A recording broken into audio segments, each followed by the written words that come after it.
बिस्मिल्लाहिर्रहमानिर्रहीम। अस्सलाम वालेकुम नादरीन, आप यूट्यूब चैनल देख रहे हैं। मैं इमरान खान हूँ। कल तक जो लोग उछल कूद कर रहे थे और बहुत ज़्यादा पूछ रहे थे कि घबराना नहीं है और घबराहट तो नहीं हो रही क्योंकि पेंडोरा पेपर्स आ रहे हैं, उनमें से कोई नहीं जानता था कि इन पेपर्स के अंदर क्या है। लेकिन बहुत अजीब किस्म की चीज़ें हैं। अगर आप ICIG की वेबसाइट पर जाएँ और जाकर इसको पढ़ना शुरू करें तो आपको शुरू में ही इमरान खान का तस्करा मिल जाता है, उस इमरान खान का जिसका कोई ताल्लुक इसके साथ नहीं है। ना उसकी कोई ऑफशोर कंपनी, ना उसके रिश्तेदारों की कोई ऑफशोर कंपनी, ना उसके करीबी लोगों की कोई ऑफशोर कंपनी है। हाँ, उसकी कैबिनेट के अंदर मौजूद लोगों में कुछ की ऑफशोर कंपनीज मौजूद हैं। लेकिन इस पूरे पेपर को डिज़ाइन ऐसा किया गया पाकिस्तान में कि इमरान खान से इसका आगाज़ करने की कोशिश की गई और ये कोशिश की गई कि कुछ भी करके लपेटा जाए इसमें वज़ीर आज़म पाकिस्तान इमरान खान को। उन्होंने इसको वेलकम किया है। वो जो लोग कल तक बगलें बजा रहे थे और खुशियां बना रहे थे कि पता नहीं क्या उनको मिलने वाला है इस पेपर में से, तो उसमें से निकला कुछ नहीं, बल्कि जिसको कहते हैं खोदा पहाड़ और निकला चूहा, तो ये वाली मिसाल इस पर सादिक आ जाती है। अब इमरान खान ने क्या किया है, उन्होंने उल्टा काम कर दिया है कि ये सब लोग समझ रहे थे कि इसमें किसी तरह से पाकिस्तान तहरीक-ए-इंसाफ फंस जाएगी और कुछ लोगों के, कुछ मीडिया हाउसेस के, कुछ सियासतदानों के और कुछ साबिक जर्नैलों के नाम आने पे या उनके रिश्तेदारों के नाम आने पे हुकूमत डर जाएगी और कोई कार्रवाई नहीं करेगी, और कार्रवाई ना करने पे इनको रोज़ाना ताने दिए जाएंगे। लेकिन हुआ क्या, ये एक बड़ा अच्छा बॉल था मुखालिफिन का, लेकिन इमरान खान साहब ने इस पर शॉट मारा और बॉल बाउंड्री से बाहर। इतना लंबा चक्का लगा है कि अभी तक बॉल ज़मीन पे नहीं आ रहा। लेकिन मैं आपको बताता हूं कि इमरान खान साहब ने इस पे फैसला क्या किया है, माजी में क्या फैसले होते रहे और आज क्या फैसला हुआ है, ये सारी डिटेल मैं आपके सामने अभी रखता हूं। जब पाकिस्तान में पनामा पेपर्स आए थे तो उस वक्त मौलाना फजलुर रहमान ने पता क्या कहा था? मौलाना फजलुर रहमान ने कहा था कि वजीर आजम डट जाएं, पनामा की देख ठंडी होने जा रही है। कराची में जाके मौलाना फजलुर रहमान साहब ने यह स्टेटमेंट दिया था। उन्होंने कई दफ़ा उस वक्त के वजीर आजम मियाँ नवाज शरीफ साहब को कहा कि मियाँ साहब डट जाएं, कुछ नहीं होता, ये पनामा पेपर्स आते रहते हैं, आप इनको खातिर में ना लाएं और जवाब देने की भी ज़रूरत नहीं है। ख्वाजा आसिफ साहब जो वज़ीर ख़ारजा भी रहे और मुख्तलिफ अहम ओहदों पर रहे, वज़ीर पानी और बिजली भी थे, उन्होंने एक स्टेटमेंट दिया था। उन्होंने कहा चंद दिनों में पनामा पेपर्स किस्सा पारीना बन जाएगा। यानी उन्होंने ये मियाँ नवाज शरीफ साहब को मशवरा दिया कि मियाँ साहब ईजी हो जाए, ये लोग भूल जाएंगे, चंद दिनों में ये किस्सा पारीना बन जाएगा। ख्वाजा आसिफ साहब का स्टेटमेंट था। ख्वाजा साद रफीक साहब ने गुस्से में इसी ड्यूरेशन में खुद को और अपनी पार्टी को लोहे का चना कहा। उन्होंने कहा कि हम लोहे के चने हैं, जो चबाने की कोशिश करेगा उसके दांत टूट जाएंगे। बहुत सारे लोगों ने पनामा लीक्स को आलमी ताकतों की नवाज शरीफ के खिलाफ साजिश करार दिया था। कुछ हमारे मीडिया के सीनियर लोग थे, वो भी उस दौर में यही कह रहे थे। कैप्टन सफदर ने कहा था कि पनामा पेपर्स नजरिया पाकिस्तान के खिलाफ एक साजिश है। यह था पनामा पेपर्स के ऊपर PMLN का रद्द अमल, जिनके दौर में पनामा पेपर्स आए थे। अब ये पनामा पेपर्स इमरान खान साहब के दौर में आए हैं, वो अब वज़ीर आज़म पाकिस्तान है। तो उन्होंने इसके ऊपर जो सबसे पहले स्टेटमेंट दिया वो उनके 3 ट्वीट्स आए लगातार। उन्होंने कहा कि हम पेंडोरा पेपर्स को खुशामदीद कहते हैं, जो शराफिया की नाजायज़ दौलत को बेनकाब करते हैं। टैक्स चोरी होती है, बदनुमानी होती है, पैसा जमा होता है, बाहर मुल्क में जाके छुपा देते हैं। और अक़वाम मुत्तहिदा पहले निशानदेही कर चुकी है कि $60 ट्रिलियन का तखमीना है जो गरीब मुल्कों से चोरी करके अमीर मुल्कों में चला जाता है। मेरी हुकूमत पेंडोरा पेपर्स में मज़कूर हमारे तमाम शहरियों की तहकीकात करेगी और कोई गलती साबित हुई तो हम मुनासिब कानूनी कार्रवाई करेंगे। मैं आलमी बरादरी से मुतालबा करता हूँ कि वो इस संगीन नाइंसाफ़ी को ऐसे ही लें जैसे वो लेते हैं क्लाइमेट चेंज के मसले को। और अगर हमने इसको चेक किए बगैर छोड़ दिया या इसको ऐसे ही जाने दिया पेंडोरा पेपर्स को, तो फिर अमीर और गरीब रियासतों के बीच में जो मसावात हैं वो ख़त्म हो जाएंगी और गरीब मुल्कों की गुर्बत में मज़ीद इजाफा होगा। तो ये इमरान खान साहब का मौक़िफ़ आया। अब उन्होंने किया क्या है वो डिटेल में आपके सामने रखने जा रहा हूँ। इमरान खान साहब ने सबसे पहले तो अपने करीबी लोगों को कहा कि तैयारी करो, हम इसके ऊपर आप एक इजलास बुलाएंगे। 24 घंटे गुजरने से पहले रात 9:30 बजे ये आया और उन्होंने कहा कि फौरी तौर पर इसके ऊपर एक इजलास बुलाया जाए। उसमें वफाकी वज़रा फवाद चौधरी, फ़रूक नसीम और शहजाद अकबर और अटॉर्नी जनरल खालिद जावेद भट्टी, इन लोगों को कहा गया कि आप शामिल हो जाएं और मुशावरत करें और तजावीज़ लेकर आएँ कि कानूनी तरीक़ाकार क्या हो सकता है जिससे हम इसकी तहकीकात करें कि ये कौन लोग हैं, कैसे लोग हैं, इनके ऊपर किस तरह के सवालात उठाए जाने चाहिए और क्या क्राइटेरिया हो जिसके ऊपर तहकीकात की जाए। तो उसके बाद वज़ीर-ए-आज़म पाकिस्तान ने एक मीटिंग बुलाई। उस मीटिंग में ये सारे लोग इकट्ठे हो गए और ये बड़ी हंगामी मीटिंग थी। इसमें जो फैसला हुआ वो मैं आपको बता देता हूँ। इजलास में मौजूद सियासी सूरत हाल का जायजा लिया गया और पेंडोरा लीक्स के बाद की सूरत हाल पर भी गौर किया गया।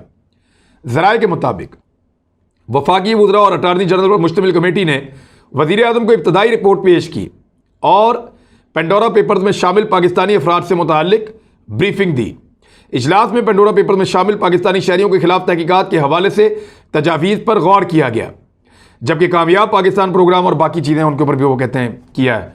लेकिन पेंडोरा लीक्स की तहकीकात के लिए वज़ीर-ए-आज़म मुआयना कमीशन, वज़ीर-ए-आज़म का एक मुआयना कमीशन है, उसके तहत एक आला सतह का सेल कायम करने का फैसला किया गया है जो पेंडोरा लीक्स में शामिल तमाम अफराद से जवाब तलब करेगा।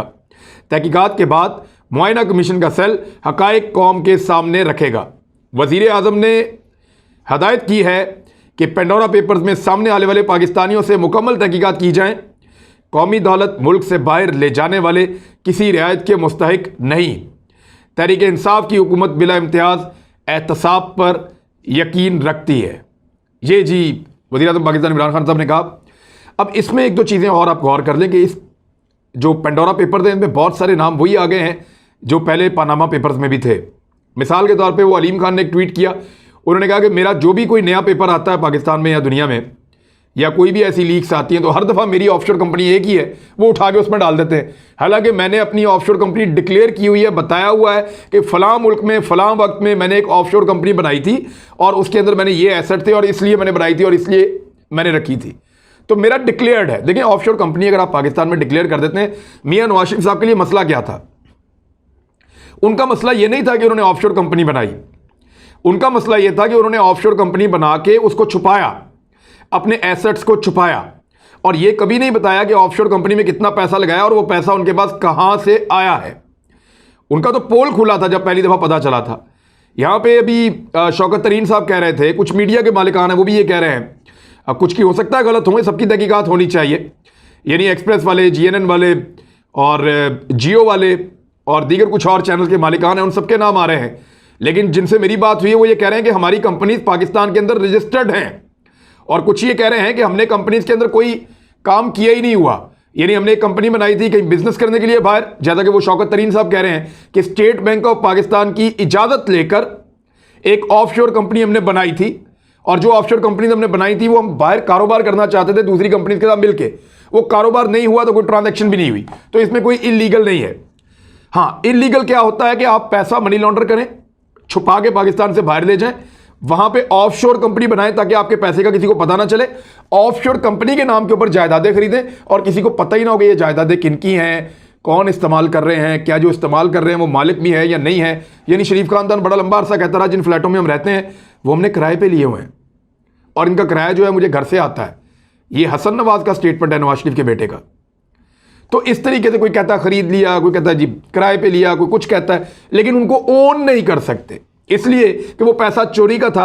आपका पोल खुल जाता है जब आप ये बताते हैं कि ये ऑफशोर कंपनी मेरी है, लिहाजा जिन लोगों ने डिक्लेयर किए वो तो बच जाएंगे और जिन लोगों ने उनमें कुछ भी ट्रांजैक्शन या कारोबार नहीं किया शायद वो भी बच जाएंगे, लेकिन जिन लोगों ने एसेट छुपाए हैं और जिन्होंने डिक्लेयर भी नहीं किया वो फंसेंगे और उनको जरूर फंसना चाहिए और उनका कड़ा एहतसाब होना चाहिए। अब चाहे वो मीडिया के लोग हैं, चाहे वो सियासतदान हैं, चाहे वो फौजी हैं, चाहे वो ब्यूरोक्रेट हैं, चाहे वो कोई और लोग हैं, लेकिन उनका कड़ा एहतसाब होना चाहिए।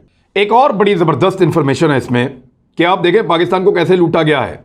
वज़ीर-ए-आज़म पाकिस्तान इमरान खान साहब ने कई दफ़ा कहा कि गरीब मुल्कों का पैसा लूट मार करके अमीर मुल्कों की तरफ जा रहा है और लगातार जा रहा है।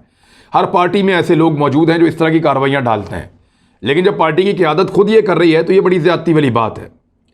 यानी आसिफ अली जरदारी साहब ने और उनकी फैमिली ने बेशुमार एसेट्स बनाए यूरोप में और बहुत पैसा वहाँ पे लेकर गए, उनके ऊपर रेफरेंसेस भी बने, आज भी उन पे केसेस चल रहे हैं। इसी तरह शरीफ खानदान बहुत सारा पैसा बाहर लेकर गया, उन्होंने बाहर एसेट्स बनाए हैं, बाहर कारोबार खड़े किए हैं, दुनिया के मुख्तलिफ मुल्कों के अंदर ऑफशोर कंपनीज बनाई हैं और उनके ऊपर उन्होंने मौज की है। हालांकि वो कहते थे लंदन तो क्या पाकिस्तान में भी कोई प्रॉपर्टी नहीं है।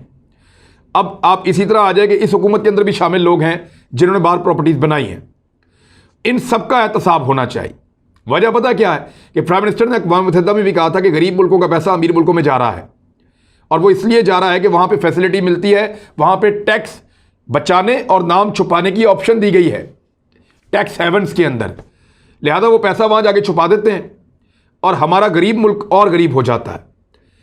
और ये किन मुल्कों के साथ हो रहा है ये मैं आपको बता देता हूँ। लेकिन पेंडोरा पेपर्स में लंदन में जायदादें खरीदने वालों में पाकिस्तानी पूरी दुनिया में 5वें नंबर पे आ गए हैं। और ये अब नहीं है, ये पुरानी इंफॉर्मेशन है, ये सन 2000 के बाद से लेकर अब तक का ये सारा मामला है। ऐसा नहीं है कि ये 2 साल के अंदर पाकिस्तानी 5वें नंबर पे आ गए हैं। एक्चुअली ये पेपर अब खुल के सामने आए हैं।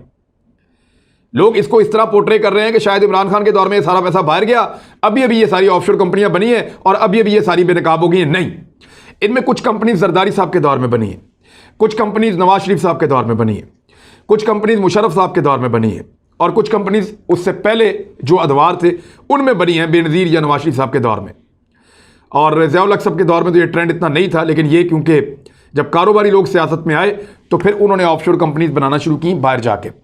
अब पाकिस्तानी जो है वो 5वें नंबर पे आ गए लंदन की महंगी तरीन प्रॉपर्टीज खरीदने में, और पाकिस्तान दुनिया में कहीं भी नहीं है अमीर मुल्कों की फहरिस्त में, गरीब तरीन मुल्क है। तो हमारा पैसा लूट गए यहाँ से जो तगड़े लोग हैं, एलीट क्लास है, वो बाहर ले जाती है, ले जाके जमा करवा देती है वहाँ पे और अपनी जायदादें बना लेती है अपने बच्चों के नाम। पेंडोरा पेपर की दस्तावेजात के तजिए से पता चलता है कि लंदन में ऑफशोर कंपनियों के जरिए जायदादें खरीदने वालों में पाकिस्तान 5वें नंबर पर है। बहुत से अफराद ने टैक्स से बचने के लिए शेल कंपनियां बनाई या दूसरी वजूहत की बिना पर जो उन्हें सबसे ज़्यादा मालूम, यानी दूसरी वजूहत ऐसी हैं कि मेरा नाम ही ना पता चले, किसी को पता ही ना चले ये पैसा लूट के मैं लेकर गया हूँ। पेंडोरा पेपर में आने वाली तफसीलात से पता चला है कि इस फहरत में सबसे ऊपर बरतानवी शहरी हैं, उनके अपने मुल्क के अंदर ना सबसे ज़्यादा उन्होंने बनाई है ऑफशोर कंपनीज और जायदादें उन्होंने ली हैं, क्योंकि बरतानिया उनका अपना मुल्क है। दूसरे नंबर पे नाइजीरिया, करप्शन के अंदर भी टॉप पे। नाइजीरियन लोग जो हुक्मरान जो है पैसा चोरी करते हैं, लेकर जाते हैं, उनके ब्यूरोक्रेट हुक्मरान फौजी सारे वो ले जाके वहाँ पे बहुत बड़ी बड़ी जायदादें लेते हैं ऑफशोर कंपनीज में। तीसरे नंबर पे भारत, भारत में बहुत करप्शन है, बेशुमार, मुल्क भी बहुत बड़ा है वो है।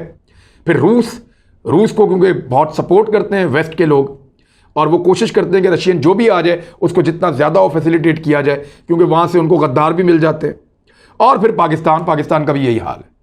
तो पाकिस्तान की आपकी सूरत हाल आपके सामने है कि 5वें नंबर पे आ गया है। अगर आप तरक्की याफ्ता मुल्कों में देखें या जीडीपी की रेशो से देखें तो पाकिस्तान कहीं भी नहीं खड़ा हुआ इन मुल्कों की फहरिस्त में। अब हुआ यह है कि पेंडोरा लीक्स के बाद एक तरफ प्राइम मिनिस्टर ऑफ पाकिस्तान ने यह अहकाम जारी कर दिए हैं जिसकी कोई तवक्को नहीं कर रहा था। यानी पिछले दौरे हुकूमत में किस तरह का रिएक्शन था, पनामा लीक्स के बाद साजिश हो गई, आलमी साजिश, देख ठंडी हो जाएगी, किस्सा पारीना बन जाए, ये चल रहा था। इस हुकूमत ने कहा वेलकम करते हैं जी, ले आओ, इंक्वायरी करवाएंगे जी इसकी। फौरी तौर पे 24 घंटे नहीं गुजरे, 24 घंटे नहीं गुजरे, वज़ीर आज़म पाकिस्तान ने, हालांकि उनके अपने साथियों के नाम आए हैं, उन्होंने कहा फौरन इंक्वायरी करो, डिटेल इंक्वायरी करो, जो जो जिम्मेदार है उसके खिलाफ कार्रवाई करो। पेंडोरा लीक्स के हवाले से DGFIA ने साइबर क्राइम विंग को फौरी तौर पर मुतहर्रिक कर दिया है। ज़राए ने यह बताया है कि तमाम तहकीकाती इदारे बिलखसूस IB और FIA पूरी तरह चौकस रहेंगे कि ये जो लोग हैं जिनके नाम पेंडोरा लीक्स में आए हैं ये किस किस्म की एक्टिविटीज़ करते हैं, और अब इनके बारे में मालूमात फराहम भी की जाएंगी, हासिल भी की जाएंगी। कई दफ़ा ऐसा होता है कि आप किसी को फंसाने के लिए जाल बिछाते हैं और ख़ुद ही उसमें फंस जाते हैं। यानी मैं आपको इसकी क्रिकेट की मिसाल देता हूँ कि बाद औक़ात दुनिया में ऐसा हुआ कि बाद टीमों ने अपने होम ग्राउंड पे ऐसी विकेट बनाई जो दूसरी टीमों के लिए मुश्किल पैदा कर सकती थी, लेकिन हुआ क्या, उस विकेट पे उनकी अपनी टीम फंस गई। टॉस हार के या जीत के या कुछ भी करके दूसरी टीम ने उस विकेट पे ज़्यादा अच्छा परफॉर्म किया और वो पूरी सीरीज़ भी जीत के चले गए। तो इमरान खान के लिए इन्होंने एक विकेट ऐसा बनाया था जिस पे वो नहीं खेल सकता था और उसके लिए मुश्किल पैदा की थी। अगर आप इस पेपर को शुरू से पढ़ें तो ऐसा लगता है कि इस सारे को डिज़ाइन ही इसलिए किया गया है और इस पर इन्वेस्टमेंट ही इस तरीके से की गई है और इसकी प्रोजेक्शन इस तरीके से की गई है कि कुछ ना कुछ करके इमरान खान साहब को और पाकिस्तान के इदारों को, रियासत को दबाया जाए और डायरेक्शन जो है वो तब्दील करने की कोशिश की जाए, यानी एक डाइवर्जन लगाया जाए, लोगों की तवज्जो हटाई जाए। बहुत सारे इश्यूज ऐसे हैं जिन पे तवज्जो जा रही थी, लेकिन उल्टा हुआ ये कि जो महंगाई का इशू था वो थोड़ा सा पीछे चला गया, हुआ ये कि जो अफगानिस्तान का इशू था वो थोड़ा सा पीछे चला गया, हुआ ये कि वो चीज़ें जो इस हुकूमत को हॉन्ट कर रही थी वो पीछे चली गई और इमरान खान साहब ने इस विकेट के ऊपर भी अच्छा परफॉर्म करके छक्का मारा बॉल स्टेडियम से बाहर कि मैं करवाऊंगा इंक्वायरी, जिसने जो करना है कर लो और अब मैं इसमें किसी को नहीं छोड़ूंगा। और इसके ऊपर उन्होंने बाकायदा एक सेल बनाने का भी ऐलान कर दिया है। ऐसा पहले नहीं हुआ। अब तक के लिए इतनी, अपना ख्याल रखिएगा, अपने इस चैनल का भी। अल्लाह हाफिज़।